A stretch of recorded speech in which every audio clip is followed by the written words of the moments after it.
اس کے اندر پروردگار عالم نے دعوت غور و فکر دی، ایک عمومی دعوت غور و فکر کہ ذرا دیکھو، انظر نظر سے نکلا ہے کہ ذرا دیکھو، یعنی دیکھو کا مطلب کیا ہے؟ غور و فکر کرو، سوچو اس بات پر۔ قرآن مجید عقل کے استعمال کی دعوت دینے والی کتاب ہے۔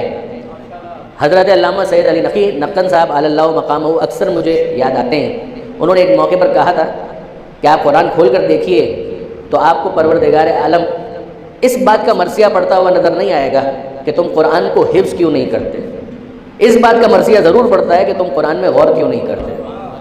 ایک ہے حفظ کرنا اور ایک ہے غور و فکر کرنا۔ البتہ یہ بات درمیان میں آ گئی تو میں آپ کو ایک اور بات بھی گزارش کروں اور اپنی بات کی طرف آگے ہم بڑھیں، لیکن یہ بہت عجیب بات ہے اور بہت ہی لطیف بات ہے، اور وہ کیا؟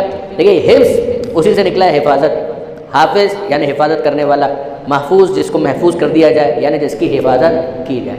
مجھے یاد آتا ہے کہ کبھی علامہ، پھر ان کو بعد میں آیت اللہ بھی کہا گیا، ہاشمی رفسنجانی صاحب، وہ عالم تھے اور بہرحال کسی نہ کسی منصب پر بھی رہے ایران میں، تو کسی جگہ پر بیرون ملک کسی جگہ پر، یہ انقلاب تازہ تازہ آیا تھا اس وقت، شاید وہ اسپیکر ہوں گے یا بعد میں پھر وہ صدر بن گئے تھے، رئیس جمہور، تو ان سے کسی نے پریس کانفرنس کے دربار سے سوال کیا، جو بڑے حاضر جواب تھے، ان کی پالیسیز سے اختلاف ہو سکتا ہے مگر تھے بہت حاضر جواب، اور شیعوں کے حوالے سے بہرحال ایک ایشو چل رہا تھا، پروپیگنڈا اپنے عروج پر تھا، آج بھی ہے، تو اس زمانے میں تو آپ اندازہ کر سکتے ہیں وہ شیعوں کے 40 پارے ہوتے ہیں، قرآن کو نہیں مانتے، یہ نہیں کرتے، وہ نہیں کرتے، انقلاب نیا نیا آیا تھا، تو ان سے کسی نے سوال کیا پریس کانفرنس میں ٹونٹ کرنے کے لیے، طنز کرنے کے لیے کہ آپ اسلامی نظام کی بات کرتے ہیں، اسلامی انقلاب کی بات کرتے ہیں، یہ بتائیے آپ کے پاس حافظ قرآن کتنے ہیں؟ تو اس زمانے میں واقعاً حافظ قرآن کم تھے، اب وہ کیا جواب دیتے؟ ان سے سوال یہ کیا کہ آپ اتنی باتیں کرتے ہیں اسلامی نظام کی، اسلامی نظام، اسلامی نظام، اسلامی نظام، تو اسلامی نظام کی بنیاد تو قرآن پر ہے، تو آپ ذرا بتائیے کہ آپ کے پاس حافظ قرآن کتنے ہیں؟ تو انہوں نے مسکرا کر ایک جواب دیا تھا، وہ جواب بڑا لطیف تھا، سوال پھر ذہن میں رکھیے گا، سوال یہ تھا کہ آپ کے پاس حافظ قرآن کتنے ہیں؟ تو انہوں نے جواب دیا تھا کہ حافظ قرآن تو کم ہے، محافظ قرآن بہت زیادہ ہے۔ درود بھیجیے گا محمد و آل محمد۔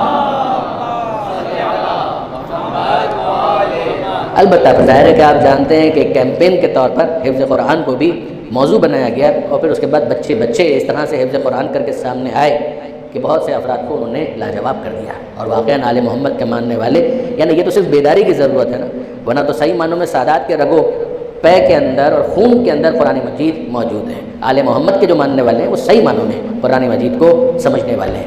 تو بہرحال برادران عزیز، یہ بات تو کہیں اور سے نکلی، میں نے عرض یہ کیا کہ پروردگار عالم قرآن مجید کو حفظ کرنے سے زیادہ، حفظ کرنے کا ثواب ہے، اسے انکار نہیں ہے، مگر زیادہ جس بات پر زور دیا ہے وہ یہ ہے کہ تم قرآن میں غور و فکر کیوں نہیں کرتے۔ بہت مشہور آیت ہے کہ افلا یتدبرون القرآن ام علی قلوب اقفالها، کہ یہ لوگ قرآن میں تدبر کیوں نہیں کرتے، کیا ان کے دلوں پر تالے پڑے ہوئے ہیں؟ تو یہ کس بات کا شکوہ ہے، یہ کس بات کا مرثیہ ہے؟ یہ اسی بات کا ہے کہ قرآن مجید کو صرف سرسری تلاوت کے ذریعے سے گزار دینا یہ کافی نہیں ہے جب تک قرآن مجید میں تدبر نہ کیا جائے۔ افلا تعقلون، کیا تم لوگ عقل استعمال نہیں کرتے؟ کیا یہ لوگ شعور استعمال نہیں کرتے؟ کیا یہ لوگ تفکر نہیں کرتے؟ یہ قرآن مجید کے اندر آپ کو جا بجا نظر آئے گا۔ لہٰذا قرآن کے مخاطبین وہ افراد ہیں کہ جو عقل استعمال کرنے والے ہیں، پاگلوں سے خدا گفتگو نہیں کرتا، کسی مجنون کے اوپر پروردگار نے کسی قسم کی ذمہ داری نہیں رکھی ہے۔ خدا ایسا قاری قرآن چاہتا ہے کہ جو عقل استعمال کر کے غور و فکر کرے اور پھر عشق کی اس وادی میں داخل ہو جائے کہ جہاں دل کے ہر کونے میں قرآن مجید کی آیت جگہ بنانے میں کامیاب ہو جائے۔ درود بھیجیے گا محمد و آل محمد۔